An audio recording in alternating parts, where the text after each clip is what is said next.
जय श्री ओम नमः सिद्धेभ्य।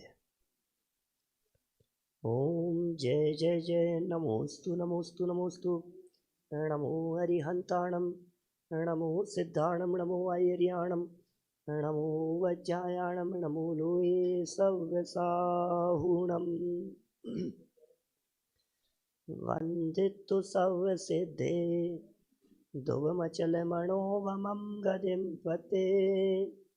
वोचामि समय पाहुड़ मिणमो सुध केवली भणिदम्।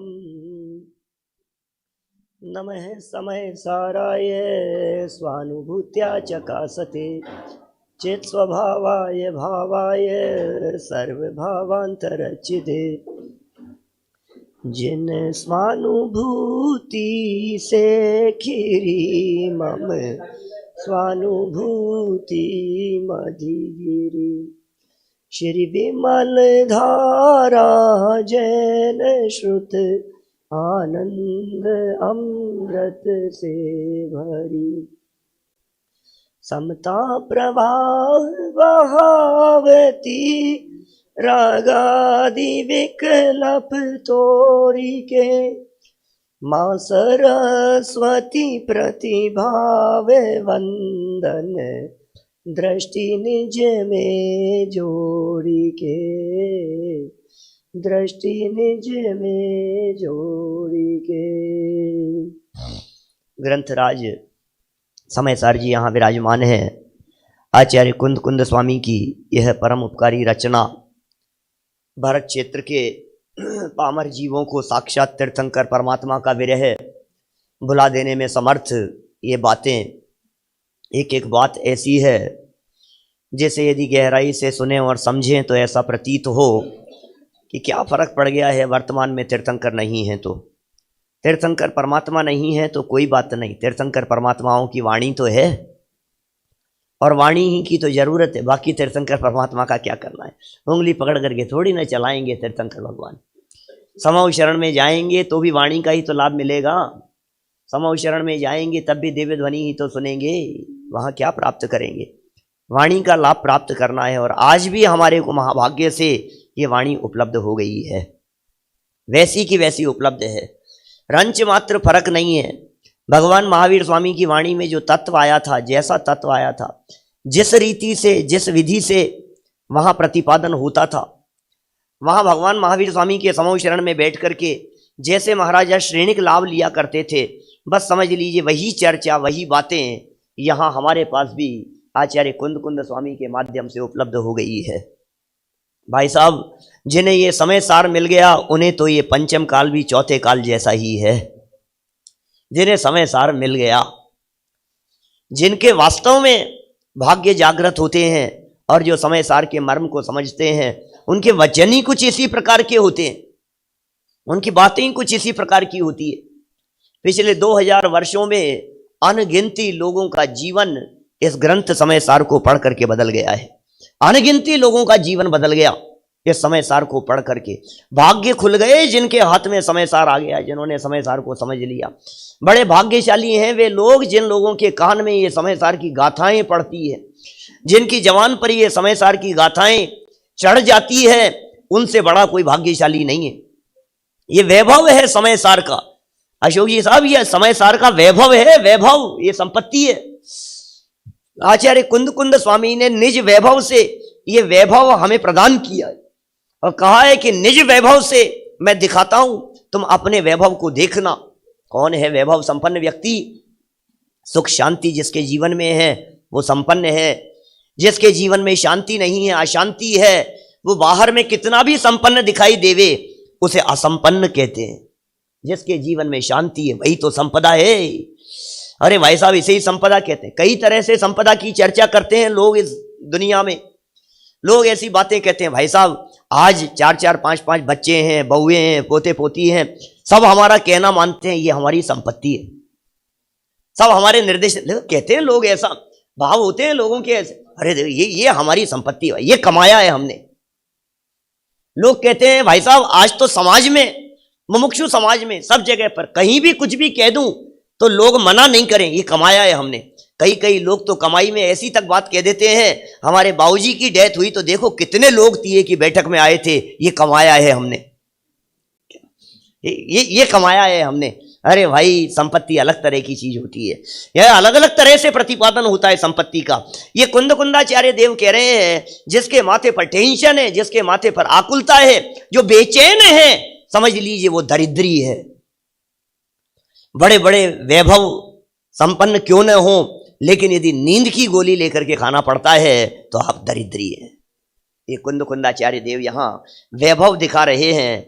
प्रकरण कुछ इस तरह का चल रहा था कि अनादिकालीन मोह के कारण, मोह अनादिकाल से व्याप्त था और मोह का आवरण जब इसके ऊपर छाया हुआ था तो जीव और शरीर इन दोनों में एकत्व पने का भ्रम हो जाता है। जैसे अंधेरा अधिक होने पर सर्प और रस्सी में भेद दिखाई नहीं देता है, अंधेरा ज्यादा होने पर हम भेद नहीं कर पाते हैं कि कौन आया है। इसी तरह से जिसके जीवन में मोह का अंधकार व्याप्त होता है, उस जीव को शरीर और आत्मा का भेद भासित नहीं होता। भ्रम है ये मोह के कारण होने वाला भ्रम। और जब तक ऐसे शरीर और आत्मा का एकत्व बना हुआ है, तब तक ये जीव अप्रतिबुद्ध है, माने अज्ञानी है। अप्रतिबुद्ध माने अज्ञानी है। ये अज्ञानी कब तक रहेगा, ये अप्रतिबुद्ध कब तक रहेगा? ये प्रकरण चल रहा है पीछे 19 नंबर की गाथा से, 20, 21, 22 नंबर गाथा में मैं कर्म हूं, नौ कर्म हूं, या है हमारे, ये सब अज्ञान और अप्रतिबुद्ध पने के लक्षण पीछे से बताए जा रहे थे। जो समझदार होते हैं वे बात को यथार्थ रीति से जान लेते हैं, जो ना समझ होते हैं वे अटके रहते हैं, उलझे रहते हैं।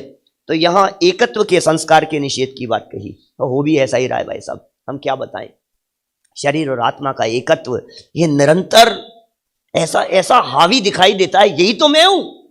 आईने के सामने खड़ा होकर के जब देखते हैं शक्ल, तो ऐसा ही तो महसूस करते हैं मैं कैसा दिखता हूं। दिल पर हाथ रख करके सोचना, कितने वर्षों से हम इस वाणी को सुन रहे हैं, इन बातों को सुन रहे हैं, उसके बावजूद भी देह के प्रति जैसी एकत्व बुद्धि दिखाई देती है, वैसी चेतन आत्म तत्व के प्रति नहीं है। अपने में अपनापन नहीं है। यही तो मैं हूं, गोरा काला, यही तो मैं हूं। मैं कितना काला हो गया, मैं कितना कमजोर हो गया, शरीर कैसे शिथिल हो गया है, ये क्या हो गया है शरीर को, अरे ये क्या हो गया, यही तो है। मेरे क्या हो गया, मेरा गला खराब हो गया, मेरे खांसी हो गई, मेरे जुकाम हो गया, मेरे बुखार हो गया, मेरे मेरे मेरे, ये जो एकत्वपना दिखाई देता है, तो आचार्य देव कहते हैं ये अप्रतिबुद्ध का लक्षण है। ये मोह की नशे में, मोह की मदिरा जब हावी होती है, तब ये जीव इस तरह की बहकी बहकी बातें करता है। फिर कह रहे हैं अब क्या करें भाई साहब, जगाओ इसको, जगाओ जो मोह की नींद में सोया हुआ है, जिसके माथे पर ये मोह की शराब का नशा छाया हुआ है, आप उसे जागृत कर दीजिए, आप उसे सचेत कर दीजिए। तो क्या होगा ये दिखा रहे हैं यहां पर।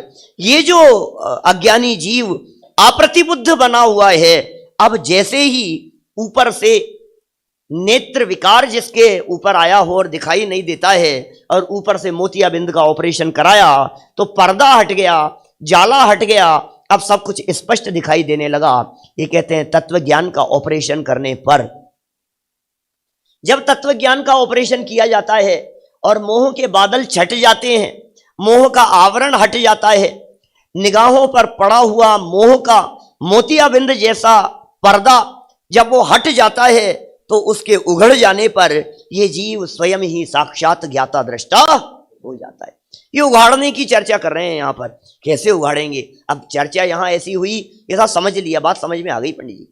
हमारा जो अनंत संसार आज तक रहा है, अनादिकाल से जो जगत में परिभ्रमण करते रहे हैं, बात हमारे समझ में आ गई है किस वजह से हुआ है। ये पूरी बात हमारे समझ में आ गई, हमने जान भी लिया, हमने मान भी लिया। अब ये बताओ कि क्या छोड़ना है,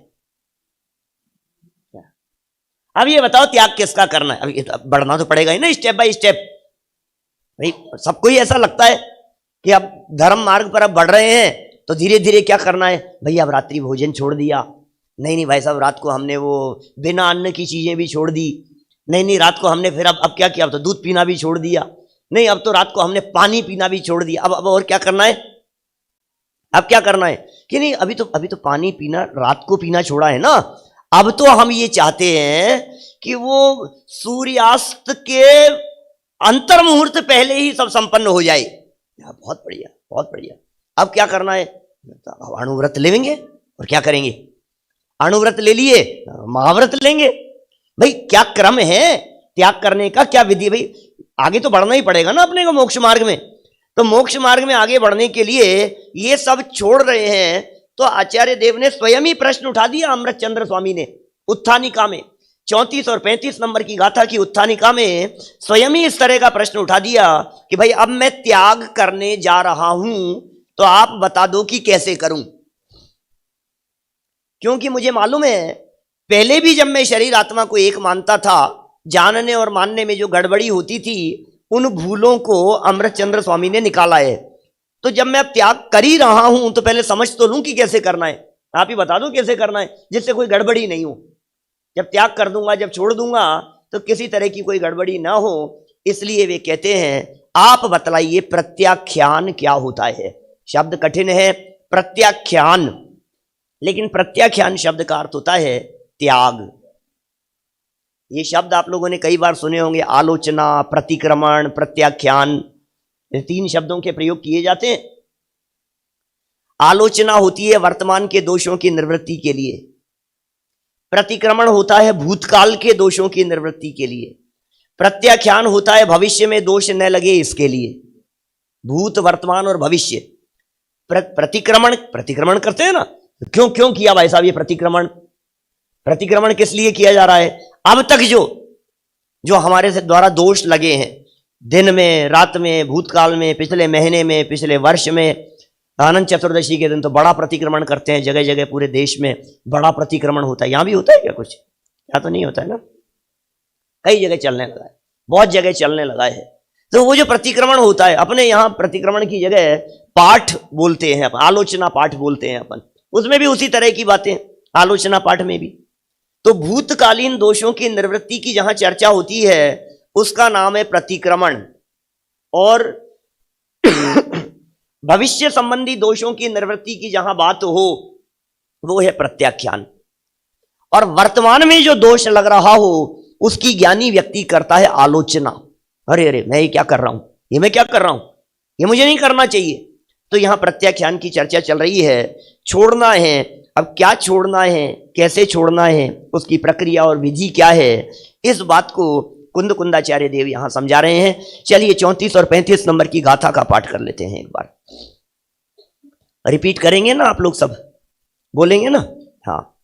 सव्वे भावे जम्हा पच्चखाई परे तिणादूणम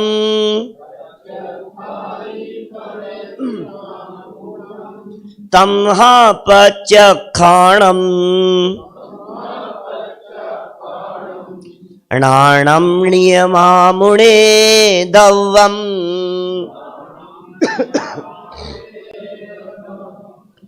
जहनाम को विपुरिसो परदव्वमिणम तिजाणि दुम चयदी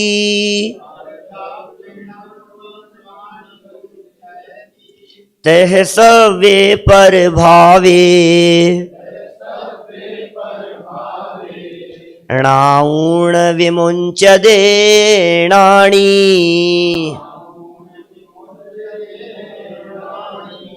पर भाव को पर जान कर परित्याग उनका जब करें।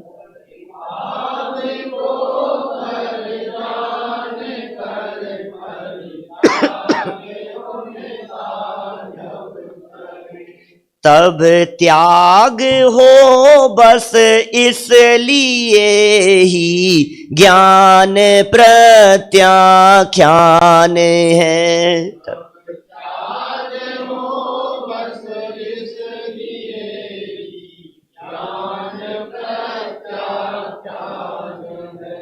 जिस तरह कोई पुरुष पर जान कर पर परित्यजे, जिस तरह कोई पुरुष पर परिजन कर पर परित्यजे। बस उस तरह पर जान कर पर भाव ज्ञानी परित्यजे। बस उस तरह पर जान कर पर भाव ज्ञानी परित्यजे। ओहो, क्या कह रहे हैं? पर को पर जान करके त्याग होता है। सज्जनों की तो यही वृत्ति होती है भाई साहब। सज्जनों की तो यही वृत्ति होती है कि जैसे ही जान लिया कि ये मेरा नहीं है, तुरंत छूट जाता है। आप गलती से यहां पड़े हुए 3-4 मोबाइल में से एक मोबाइल को आपने भी रखा था और आपने उठा लिया और उठा करके आप चलते बने। जैसे ही आप बढ़ रहे थे, किसी ने कहा भैया मेरा मोबाइल ले गए, और आपने तुरंत लक्षणों से देखा और क्या कहेंगे? अरे नहीं नहीं, मेरा नहीं है, सॉरी सॉरी, अरे मेरा तो मेरी जेब में था, ध्यान ही नहीं रहा। अभी अपना अपनी जेब में है और दूसरे का और उठा करके। हो जाता है कभी ऐसा, नासमझी में हो जाता है, गलतफहमी में हो जाता है। तो ये कह रहे हैं जानने की बात, भैया सज्जनों की तो यही वृत्ति है। हाँ, दुर्जनों की बात अलग प्रकार की। दुर्जन की वृत्ति अलग प्रकार की होती है। दुनिया में कई तरह के लोग हैं, कुछ सज्जन होते हैं, कुछ दुर्जन होते हैं, कुछ सहज होते हैं, कुछ विरक्त वैरागी होते हैं। बड़े बड़े अलग अलग तरह के जीव हैं। माने देखो, मैं जैसे आपको कहूं कि सज्जनों की तो वृत्ति ऐसी है कि पर को पर जान करके उसका त्याग कर देवे, जैसे अपना और पराया। तो सज्जन क्या करते हैं? अपना अपना है और पर का पर है, ये सज्जनों की वृत्ति है।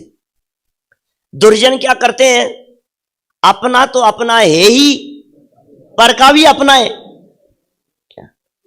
जैसे दुष्ट कौरवों जैसे अपना राज्य तो अपना है ही, जो पांडवों का राज्य था बोले वो भी हमारा ही है, वो भी हमको दे दो, तुम्हें तो नहीं लेने देंगे हम। तो दुर्जनों की वृत्ति होती है दूसरों के धन और दूसरों के माल को हड़प लेने की, लेकिन सज्जनों की वृत्ति होती है कि नहीं नहीं भाई साहब, अपना अपना है, पर का पर है। और कुछ ऐसे भी होते हैं सज्जनोत्तम, सहज सरल, जो ये कहते हैं कि पर का तो पर है ही, अपना भी पर है, कोई बात नहीं, ले जाओ, ये भी तुम रख लो। रामचंद्र जी ने क्या किया, सोचना जरा। जब वे लंका को जीत करके आए राम लक्ष्मण, तो फिर क्या किया? अपना हो गया था ना, वो तो तुम्हारा तो तुम्हारा है ही, अब जो राज्य हमारा है वो भी तुम्हारा ही है, तुम ही ले लो। भरत चक्रवर्ती क्या करते हैं? 6 खंड की विभूति को जीतने के बाद में, 32,000 राजाओं को जीतने के बाद में बोले तुम्हारा तो तुम्हारा था ही, जो मेरा हो गया है वो भी तुम्हारा ही है, तुम्हारा है। ये सज्जनोत्तम हो गए। और चौथे प्रकार के जीव होते हैं विरक्त। वे जीव कैसे होते हैं कि अपना और पराया कुछ नहीं है भाई साहब, जो है सो है। क्या अपना क्या पराया, कौन किसका है? सब अपने अपने में रहते हैं, कोई किसी का नहीं है।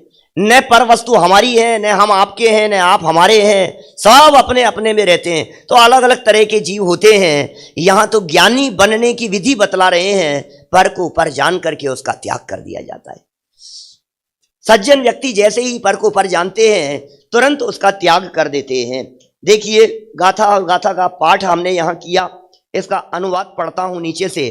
हमारे समयसार ग्रंथ में 84 नंबर पेज है, ज्ञायक भाव प्रबोधिनी टीका है, 84 नंबर पेज है। जिस कारण यह आत्मा अपने अपने आत्मा से भिन्न समस्त पर द्रव्यों, पर पदार्थों का वे पर हैं ऐसा जानकर प्रत्याख्यान करता है, त्याग करता है। ऐसा जानकर, जानने पर जोर है, छोड़ने पर नहीं। जानो माने छोड़ने से पहले जानो, समझो तो सही, जानेगा नहीं तो छोड़ नहीं पाएगा। अरे पर को पर जानना ये बहुत बड़ी बात है, कम से कम इसे स्वीकार तो करो कि ये मेरा नहीं है। आगे दृष्टांत के माध्यम से इस बात को समझाएंगे, धोबी के उदाहरण के माध्यम से इस बात को समझाएंगे, चादर ओढ़ करके सोने वाले व्यक्ति के दृष्टांत से इस बात को समझाएंगे। बताने वाले आचार्य अमृतचंद्र स्वामी। जानो तो सही, प्रॉब्लम सारी जानने में ही हो रही है। पर को निज जान करके बैठा है, मोह हावी हो रहा है और पर को निज जान करके बैठा है, और छोड़ने के लिए कहो तो छोड़ता नहीं, कहता है नहीं ये तो मेरा ही है। ये भ्रम में जी रहा है आज तक, अनादि काल से ये जीव, इसका भ्रम टूटना चाहिए। इसे गलतफहमी हो गई है, इसे धोखा हो गया है। देखिए क्या कहते हैं यहाँ, जिस प्रकार ये आत्मा अपने आत्मा, अपना आत्मा और उससे भिन्न समस्त पर पदार्थों का ये पर है। मैं तो मैं हूं ही, ये जितने समस्त पर पदार्थ दिखाई देते हैं ये सब पर हैं, ऐसा जानकर प्रत्याख्यान करता है, जानकर छोड़ा जाता है, त्याग करता है। अभी आगे बतलाएंगे छूटता भी कैसे है, छोड़ा भी कैसे जाता है। भाई साहब ज्ञान के अलावा और करना क्या है आपको? जानने में ही तो छोड़ना है, जो भी छोड़ना है आपको ये जानने में ही छोड़ना है। ग्रहण भी ज्ञान में ही करना है और छोड़ना भी ज्ञान में ही है। मोह के कारण पर पदार्थों को एक मानता हुआ, अपना मानता हुआ उन्हें ग्रहण कर रहा है, और मोह दूर हो जाने पर ज्ञान में उन पर पदार्थों को पर जानता हुआ उनका त्याग कर देता है। आप सोचिए, जिन जिन वस्तुओं को आप अपना कहते हो उनमें क्या हुआ, हुआ क्या ये तो बताओ। सोचना एक बार क्या हुआ। आपने प्रॉपर्टी खरीदी भाई साहब, अभी रिसेंट में किसी ने कुछ खरीदा है क्या? जमीन, मकान कुछ खरीदी है? खरीदी है तो क्या हुआ था जब आपने जमीन खरीदी थी? तो जमीन खरीदी थी हमने, अपनी हो गई वो जमीन। हुआ क्या था? दो व्यक्ति, क्या एक बेचने वाला और एक खरीदने की मान्यता वाला, दोनों ही मान्यता वाले हैं। जमीन कहीं है, बैठते कहीं है, किसी होटल में, किसी रेस्टोरेंट में, किसी मकान पर, एक टेबल पर दो व्यक्ति बैठे और दो व्यक्तियों ने बैठ करके कुछ पेपर्स इधर उधर किए, कुछ साइन वाइन किए और फिर लाओ भाई मिठाई लाओ, अब आओ अपनी हो गई है। जमीन से तो पूछो क्या हुआ है?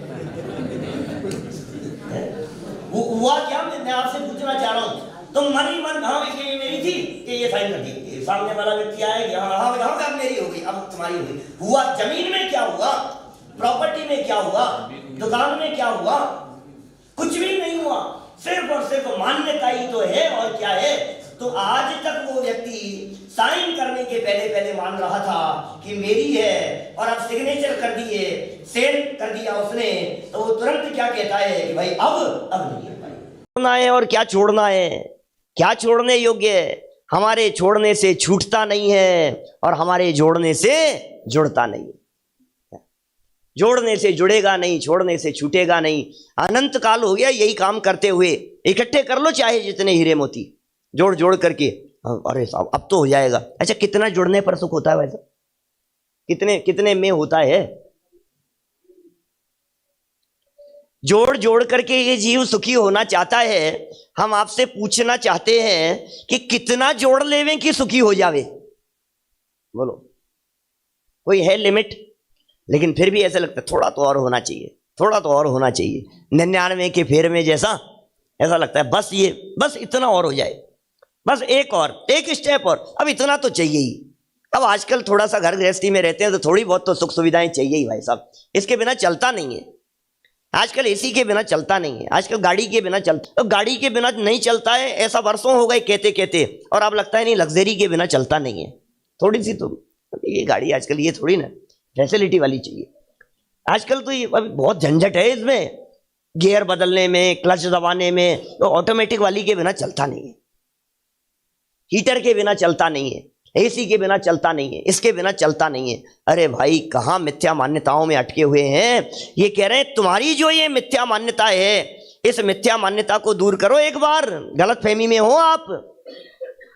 पर को पर जानना है, पर को निज बनाने की जो ये चेष्टाएं हैं, ये महाअज्ञान है, ये महामूर्खता है। आज तक जगत की कोई भी वस्तु हमारी हुई ही नहीं है और हम ये सोचते रहे अब हमारी हो गई। दुकान खरीद ली हमने, ये खरीद ली, अपन ने गाड़ी खरीद ली, ये गाड़ी हमारी हो गई। आज तक हम जिस जिस वस्तु को अपना कहते रहे हैं, सच्चाई तो यही है कि वो वस्तु तो कभी किसी की हुई नहीं है। ये धन आज तक कभी किसी का हुआ नहीं है, ये धरती आज तक कभी किसी की हुई नहीं है, ये मकान जमीन प्रॉपर्टी आज तक कभी किसी की हुई नहीं है। जिसे हम अपना कह रहे हैं, कुछ समय पहले कोई और उसे अपना कहता था, उसके कुछ समय पहले कोई और अपना कहता था, उसके कुछ समय पहले कोई और अपना कहता था। ये चलता है ये अपनेपन की मान्यता भाई साहब कहाँ कहाँ तक दौड़ती है हमें कल्पना भी नहीं है। ये शॉल किसका है भाई साहब? ये शॉल किसका है? सुनो भाई साहब, हम तो कह रहे हैं हमारा है, समझना। जिस दुकानदार ने बेचा है, यदि वो कदाचित यहां हो तो वो ये कहता है कि अपना ही तो है, आपने नहीं बेचा है, मेरा ही है ये तो। आपने जो ये शॉल ओढ़ रखा है ना, ये मेरा ही है। जिसने इसके ऊपर ये काम किया था ना, वो वर्कर, वो ये कहता है अरे तो मेरे ही हाथ का है, ये तो मेरा ही है। जिस फैक्ट्री में बना है, वो फैक्ट्री वाला ये कहता है कि नहीं हमारा, अरे हमारा प्रोडक्शन है भाई साहब, ये तो हमारा है। गजब हो गया भाई साहब, कहां कहां तक अरे विस्तार करना हो इसका। डिस्ट्रीब्यूटर कहता है मेरा है, डीलर कहता है मेरा है, होलसेलर कहता है मेरा है, रिटेलर कहता है कि मेरा है। कहां कहां तक मेरा मेरा।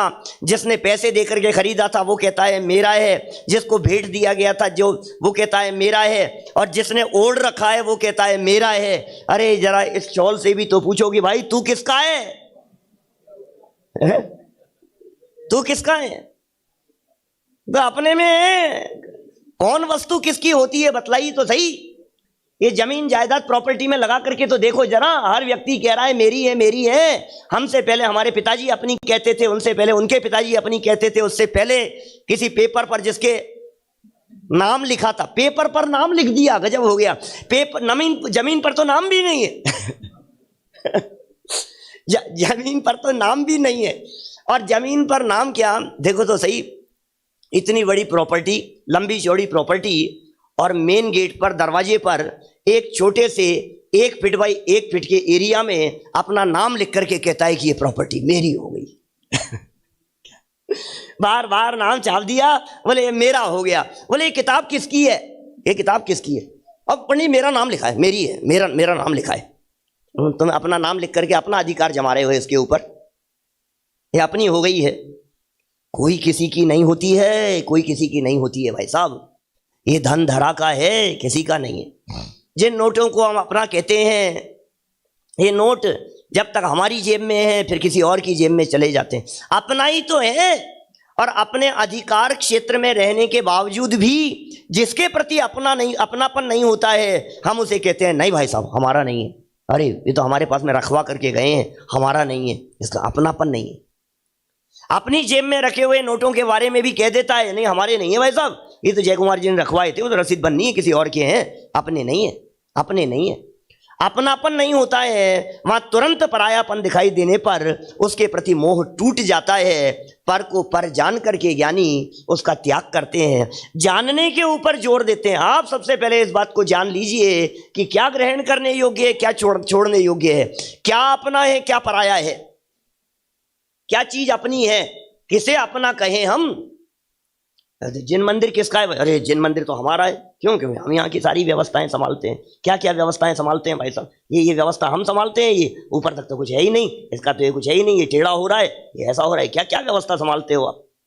हम संभालते हैं सारी व्यवस्था। आपको पता है ये दरी कैसे मुड़ रही है वहां पर? नहीं, व्यवस्था तो हम ही संभालते हैं। क्या संभाल रहे हैं? अनंत पुद्गल परमाणु है, अनंत पुद्गल परमाणु, अनंत पुद्गल परमाणु सब अपना स्वतंत्र कार्य कर रहे हैं। हम किस किस को संभालेंगे? ये व्यवस्था कौन संभाल रहा है लाइव की? ये नहीं, ये संभाल रहे हैं हमारे शास्त्री जी, दीपम जी संभाल रहे हैं। अरे भाई साहब, ये अपने आप चल रही है, ये कौन संभाल रहा है? ये पंडित जी प्रवचन की व्यवस्था तो आपको संभालनी है, विधान की व्यवस्था विराग जी आपको संभालनी है क्या? अब बाकी सारी व्यवस्थाएं हम संभाल लेंगे। कौन कौन क्या व्यवस्था संभालेंगे? हाँ भाई साहब, ये स्वतंत्र परिणमन की बातें बतला रहे हैं। भैया इसके कर्ता हम नहीं है, न जमीन दुकान के कर्ता हम है, न ये हमारा है, न मंदिर हमारा है, न हम मंदिर के कर्ता हैं। ज्ञानियों के हृदय में तो ऐसी परत्व बुद्धि पर पदार्थों के प्रति वर्तती है। अब त्याग कैसे होगा ये तो बताओ। बता तो रहे हैं यहाँ पर कि पर को पर जानना। अभी जान करके भी क्या करना है, अभी और आगे बढ़ रहे हैं। देखिए पहले तो अभी गाथार्थ पढ़ रहा हूं यहाँ। जिस प्रकार यह आत्मा अपने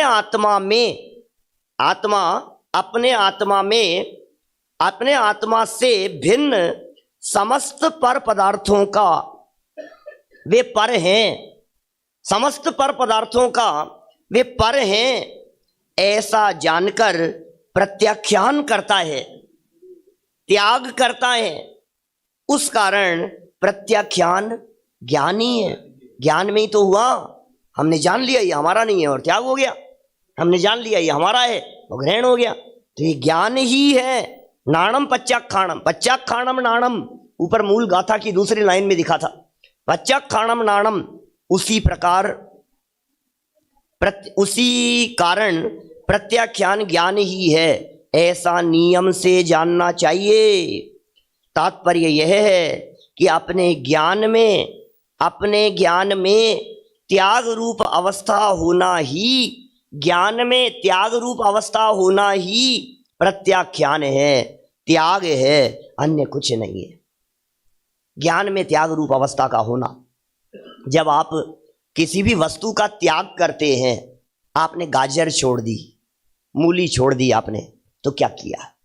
अंदर में ये संकल्प ही तो किया था, आज के बाद में मैं इसका सेवन नहीं करूंगा। तो ज्ञान में, ये आचार्य देव कह रहे हैं यहां, ज्ञान में त्याग रूप अवस्था हुई, ज्ञान ने ये निर्णय किया ये सेवन करने योग्य नहीं है, ज्ञान ने इस बात को स्वीकार किया अब नहीं सेवन करना है। ये जो ज्ञान ने जो निर्णय किया इसका नाम त्याग है। त्याग करने की विधि क्या होती है, त्याग करने की प्रक्रिया क्या होती है? कि साहब मंदिर में आओ, नारियल लेकर के आओ, फिर ऐसा मंत्र पढ़ो, फिर पूछना इनसे पंडित जी साहब से, पंडित जी कौन सा मंत्र बोल करके त्याग किया जाता है? कौन सा मंत्र बोलेंगे त्याग करते समय? आप छुड़वा दो, आप त्याग करा दो। कौन त्याग करा देवे? तुमने जब छोड़ दिया, तुम्हारे मन में जब भावना नहीं है उस वस्तु के सेवन करने की, हो गया त्याग। तो फिर ये क्या हो रहा है कि बोले ये तो त्याग का प्रदर्शन हो रहा है, त्याग तो हो गया। जब कोई व्यक्ति ब्रह्मचर्य लेने का निर्णय करता है तो पंच कल्याणक में होता होगा ना ब्रह्मचर्य, तो कब होता है वैसा? दीक्षा कल्याणक के दिन, दीक्षा कल्याणक के दिन होता है। तो दीक्षा कल्याणक के पहले नहीं होता? अरे दीक्षा कल्याणक के दिन तो उसका प्रदर्शन हुआ था सुनील भैया जी, दीक्षा कल्याणक के दिन तो प्रदर्शन हुआ था उसका, पब्लिकली प्रदर्शन हुआ था। असली बात तो यह है, परिणति में स्त्री भोग संबंधी विकार का त्याग तो पहले से वर्त रहा है। आपने संकल्प पहले से नहीं लिया, भावना पहले से नहीं भाई, तो वहां खड़े होकर के कैसे आप त्याग करेंगे? तो त्याग तो पहले ही हो गया ना ज्ञान में ही। अब देखिए, जिस प्रकार लोक में कोई पुरुष, उदाहरण दिया है कुंद कुंदाचार्य देव 35 नंबर की गाथा में एग्जाम्पल दे रहे हैं, छोटा सा एग्जाम्पल दिया है बहुत शॉर्ट में, और अमृत चंद्र स्वामी ने उसका विस्तार दे दिया है धोबी के माध्यम से। जिस प्रकार लोक में कोई पुरुष पर वस्तु को यह पर वस्तु है ऐसा जानकर पर वस्तु का त्याग करता है, उसी प्रकार ज्ञानी पुरुष समस्त पर द्रव्यों के भावों को, पर द्रव्य के भावों को, क्या है पर द्रव्य के भाव, क्या है पर द्रव्य के भावों को?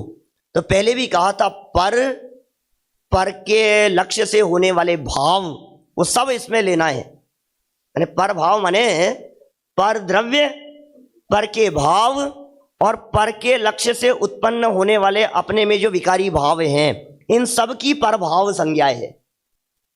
पर भाव में 3 बातें लेना, द्रव्य गुण पर्याय।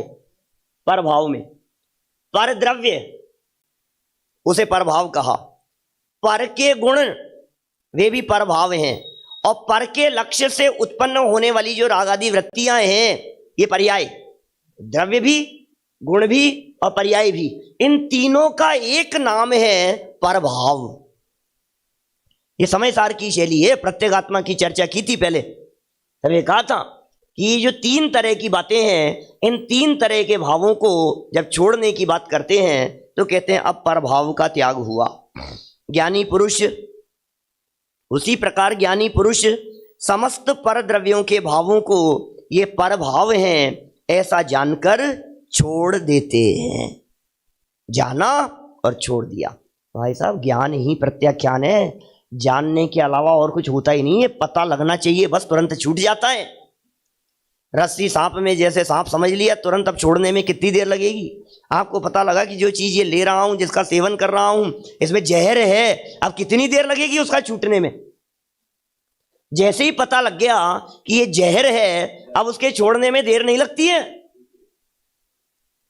अब कैसे करेंगे? नहीं, जहर को जान तो लिया, अब छोड़ने के लिए मंत्र बताओ भाई साहब। कोई व्यक्ति दूध ले रहा था और इतने में किसी व्यक्ति ने आकर के कहा, जैसे ही वो पीने लगा तुरंत किसी ने आकर के कहा कि भाई साहब सुनो सुनो, इसमें छिपकली गिर गई थी क्या? मैंने देखा है इसमें छिपकली गिर गई थी, बोलो अब आप क्या करेंगे? इतने में दूसरे ने कहा कि पता नहीं, कंफ्यूजन है, गिरी या नहीं गिरी, बोलो लेंगे कि नहीं लेंगे? ले लो, क्या फर्क पड़ गया, कंफ्यूजन ही तो है या नहीं है, क्या पता। नहीं भाई साहब, ऐसा नहीं होता है। जैसे ही पता लगा, जैसे ही जानकारी हुई, वैसे ही तुरंत त्याग हो जाता है, तुरंत वृत्ति बदल जाती है, ज्ञान मात्र। कुलभूषण देशभूषण मुनिराजों का उदाहरण अभिनंदन जी भाई साहब ने दिया था अभी 2-3 दिन पहले वहां रन्नौद में। कुलभूषण और देशभूषण दोनों राजकुमार बचपन से पढ़ने के लिए चले गए थे, 5-7 साल की उम्र में गुरुकुल में चले गए और वहां पढ़ते रहे, और जब 20-22 साल के हुए तो लौट करके आ रहे थे, रथ में बैठ करके आ रहे थे, स्वागत हो रहा था, पूरा नगर सजा दिया गया था, जगह जगह तोरण द्वार बांध दिए गए थे, पूरे नगर में उत्साह था, हमारे दोनों युवा राजकुमार आ रहे हैं। फिर क्या हुआ, रथ में बैठ करके आ रहे हैं, स्वागत हो रहा है, और इतने में रथ में आते आते एक की दृष्टि पड़ी एक झरोके से सामने से देखती हुई एक लड़की के ऊपर, और वो हंस रही थी, मुस्कुरा रही थी, इन्हें देख करके मेरी तरफ देख रही है। दूसरे ने कहा मेरी तरफ देख रही है, एक ने कहा कि नहीं मुझे पसंद है ये, दूसरे ने कहा कि मुझे पसंद है, मैं शादी करूंगा। और फिर क्षत्रिय थे, तलवारें खिंच गई भाई साहब। दोनों भाई थे और तलवारें खिंच गई। अब क्या हो रहा है कि जैसे ही युद्ध चल रहा था और इतने में माता पिता आ गई, क्या हुआ बेटा, क्या हुआ? ये लड़की इतना ही कहा, इतना कहना था, और माता पिता बोले अरे बेटा ये तो तुम्हारी छोटी बहन है, तुम्हारे गुरुकुल में जाने के बाद में ये इसका जन्म हुआ था। क्या हुआ भाई साहब, क्या हुआ? अब तलवारों का क्या होगा, अब लड़ाई का क्या होगा, अब झगड़े का क्या होगा, विवाद का क्या होगा, अब मन में चल रहे उस परिणति का क्या होगा? जिन परिणामों में ये चल रहा है कि मैं इनसे शादी करूंगा, अब उस परिणाम का क्या होगा भाई साहब? अरे धिक्कार है हमारे ऐसे परिणामों को, हमें ऐसे परिणाम आए। ये कैसी स्थिति है, संयोगों को देख देख करके कैसे परिणाम हो जाते हैं, बिना बुद्धि बिना विवेक। ये जैसे ही ज्ञान हो गया, छोड़ दिया भाई साहब, दीक्षा लेकर के चले गए कुलभूषण देशभूषण। रामचंद्र जी ने वन में इनको आहार दिया था, कुलभूषण देशभूषण मुनिराज को, हैं? उपसर्ग भी दूर किया था कुलभूषण देशभूषण मुनिराज का। कितनी देर लगेगी त्याग करने में, कितनी देर लगेगी? पता लगना चाहिए भाई साहब, बस तुरंत ही छूट जाएगा। अरे पता लगते ही तुरंत छोड़, मेरा नहीं है, ओके, तुरंत छोड़ दिया। ये कह रहे हैं यहां आगे देखिए, इन गाथाओं के भाव को आत्मख्याति में इस प्रकार स्पष्ट किया गया है। थोड़ा मर्म है यहाँ इसकी टीका में, हम पढ़ते हैं टीका की पंक्तियां। यह ज्ञाता दृष्टा भगवान आत्मा, ज्ञाता दृष्टा भगवान आत्मा, भगवान आत्मा वास्तव में तो भगवान ज्ञाता दृष्टा, ऐसे ज्ञान को भगवान कह करके पुकारा है अमृतचंद्र स्वामी ने। मूल संस्कृत टीका में इस तरह के शब्द हैं, भगवान भगवान भगवत भगवत ज्ञात्री द्रव्यम, ऐसे शब्द का प्रयोग किया है। भगवत ज्ञात्री द्रव्यम, भगवान ज्ञाता द्रव्य, भगवान ज्ञाता दृष्टा। अरे भगवान कौन है? जो ज्ञाता दृष्टा है वो भगवान है, जो करता धरता बनता है वो नौकर है। चक्रवर्ती सम्राट करते हैं कि करने वाले को देखते हैं। कोई चक्रवर्ती सम्राट ये कहने लगे तो कोई बात नहीं, भाई साहब अपने महल की झाड़ू तो लगानी पड़ेगी ना, और तो चक्रवर्ती बनने के लायक नहीं है। जिन्हें करना होता है, जिनके माथे पर कर्तृत्व का बोझ सवार होता है, वे नौकर होते हैं। जिन्हें कुछ नहीं करना होता है, वे सम्राट होते हैं, वे राजा होते हैं, वे भगवान होते हैं, वे परमात्मा होते हैं, वे कुछ नहीं करते हैं। देखिए कह रहे हैं ऐसा भगवान आत्मा अन्य द्रव्यों के स्वभाव से होने वाले, अन्य द्रव्यों के स्वभाव से होने वाले अन्य समस्त भावों को, अन्य समस्त भावों को अपने स्वभाव भाव से व्याप्त न होने के कारण, कि भाई ये मेरे स्वभाव रूप व्याप्त नहीं दिखाई देते हैं, स्वभाव से व्याप्त न होने के कारण पर रूप जानकर त्याग देता है। समस्त पर भावों को, भैया ये जितने भी पर भाव हैं मेरे स्वभाव रूप से व्याप्त नहीं होते हैं, ऐसा जानकर उन्हें त्याग देता है। इसलिए यह सिद्ध हुआ कि जो पहले जानता है वही बाद में त्याग करता है। कितना सरल भाषा है और कितने सरल शब्दों में बात कहते हैं, जो पहले जानता है वही त्याग करता है। इसका मतलब त्याग के पहले जाना जाता है। भाई साहब, सारी जनवाणी जानने के ऊपर टिकी हुई है। जानो जानो जानो जानो जानो कि छोड़ना नहीं पड़ेगा, कि तुम तो जानो बस, कि छोड़ू नहीं, तुम तो जानो, जानो बस और कुछ काम मत करो, मात्र जानना मेरा काम। कि साहब आप जानने के ऊपर इतना जोर देते हो, आप त्याग के लिए तो कहते ही नहीं हो कि जब ज्ञान होगा तो अपने आप छूट जाएगा। हम लोग क्या करते हैं, घर में बच्चों को इधर उधर सबको समझाते हुए सिखाते हुए, भैया ये छोड़ इसको, आलू खाना छोड़ दे, फिर वो कितनी बार समझाया है खाने लायक नहीं है। भैया छोड़ने की मत कहो, उसे ज्ञान करा दो कि आलू क्या चीज है। भाई साहब, ये जो है ना सुई की नोक जितने अंश में असंख्यात लोक प्रमाण स्कंद हैं, और एक एक स्कंद में असंख्यात लोक प्रमाण अंडर है, एक एक अंडर में असंख्यात लोक प्रमाण आवास है, एक एक आवास में असंख्यात लोक प्रमाण पुलवी है, एक एक पुलवी में असंख्यात लोक प्रमाण निगोद शरीर है, और एक निगोद शरीर में इतने जीव हैं कि 3 काल के सिद्ध सब एक अंश प्रमाण। ये तो सुई की नोक की बात कर रहा हूं। सुई की नोक जितना खाते होंगे ना लोग दुनिया में खाने वाले, ज्ञान करना है, सिर्फ ज्ञान करना है।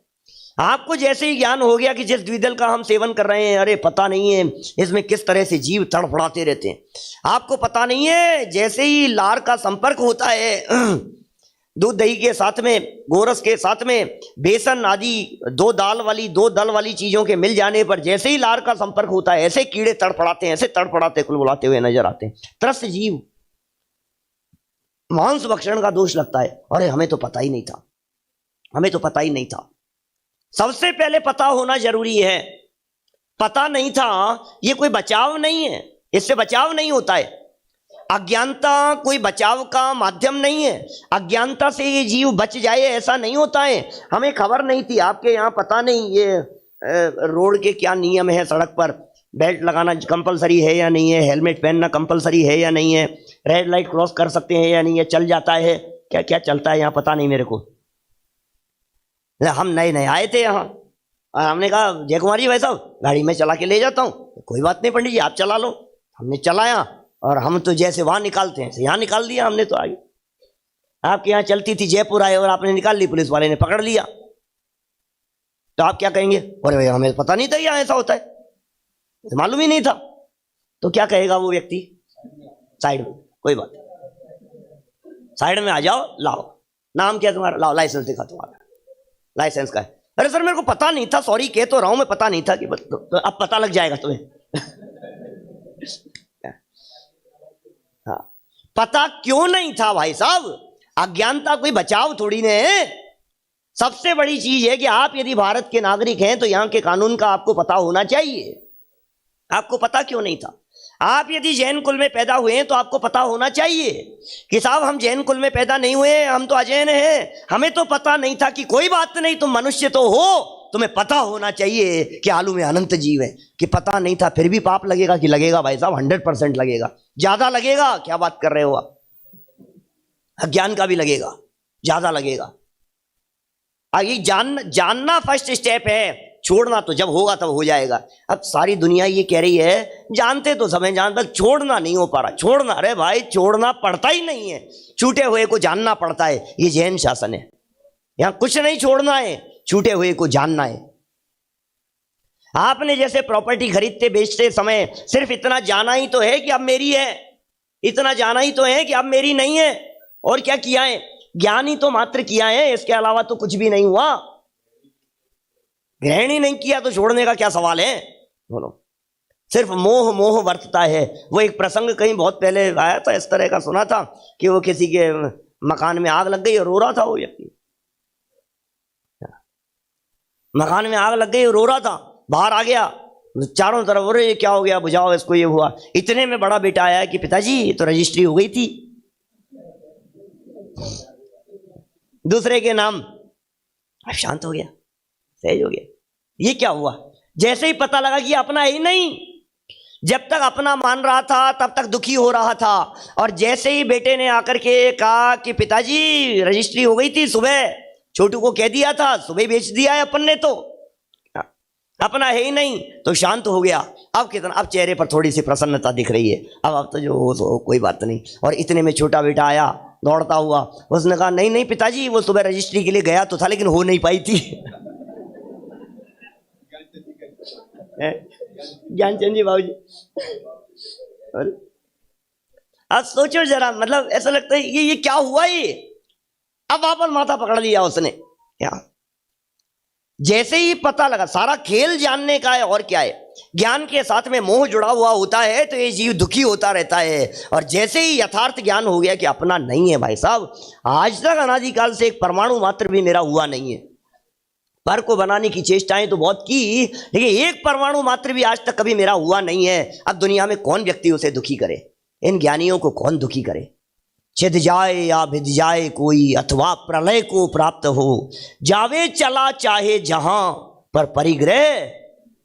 जावे चला निर्जराधिकार की गाथाएं हैं, आगे आएगी यथाक्रम जब चलेंगे, लगेंगे महीनों लगेंगे अभी तो वहां तक पहुंचने में।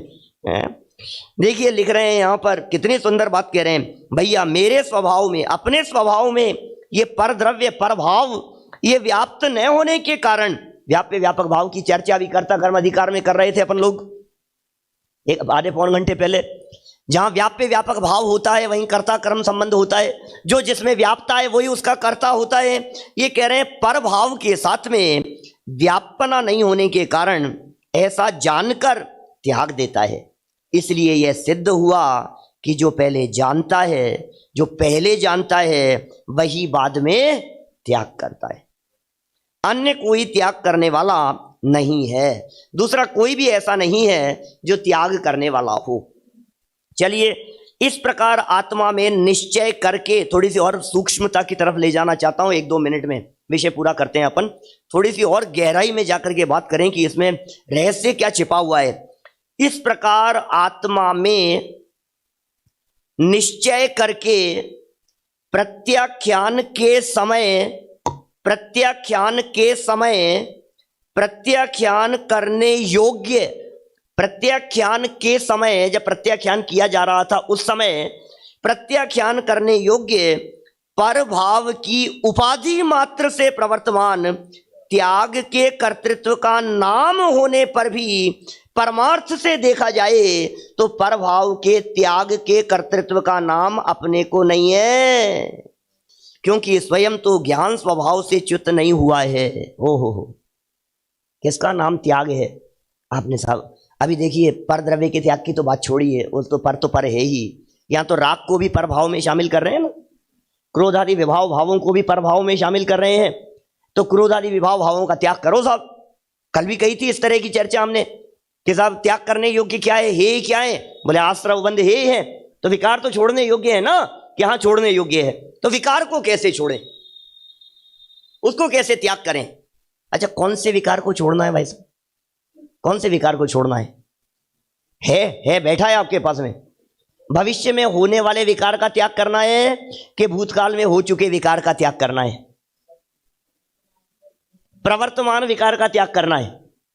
फिर जी बहुत मार्मिक बात कहता हूं ब्रह्मचारी सुनील भैया, माने त्याग जो करना है कि साहब राग का त्याग करो, राग का त्याग करो, तो जो एक समय पहले तक का राग है उसका तो अस्तित्व ही नहीं है, उसका क्या त्याग करेंगे? भविष्य का राग अभी आया नहीं है, उसका क्या त्याग करेंगे? कि नहीं वर्तमान में प्रवर्तते हुए राग का त्याग करो। तो वर्तमान में प्रवर्तते हुए राग का त्याग कैसे होता है? जब ज्ञान अपने ज्ञान स्वभाव के साथ में तल्लीन होता है तो वही राग का त्याग कहलाता है। राग उत्पन्न ही नहीं होता, ये राग का त्याग होता है। अपना क्या एक समय में उपयोग एक ही जगह पर रहेगा ना, तो वर्तमान में जो राग की पर्याय उत्पन्न हुई, वर्तमान में उत्पन्न होने वाली उस राग की पर्याय का ज्ञान नहीं किया, ज्ञान उस राग पर्याय के साथ में नहीं जुड़ा और ज्ञायक में ज्ञान जुड़ गया, तो बोले ये राग का त्याग हो गया, ये प्रत्याख्यान है। क्या मार्मिक बात कहते हैं, कुछ नहीं करना है भाई साहब, अत्यंत निर्भर कर देने वाली ये गाथाएं हैं। थोड़ा बहुत चर्चा अपन ने यहाँ की है, अभी तो धोबी का दृष्टांत बाकी है, कल करेंगे इसकी। हाँ, धोबी कल आएगा, थोड़ी बरसात थी, धोबी कल आएगा, कल इस चर्चा को आगे बढ़ाएंगे। अभी जनवाणी स्तुति और उसके उपरांत विधान।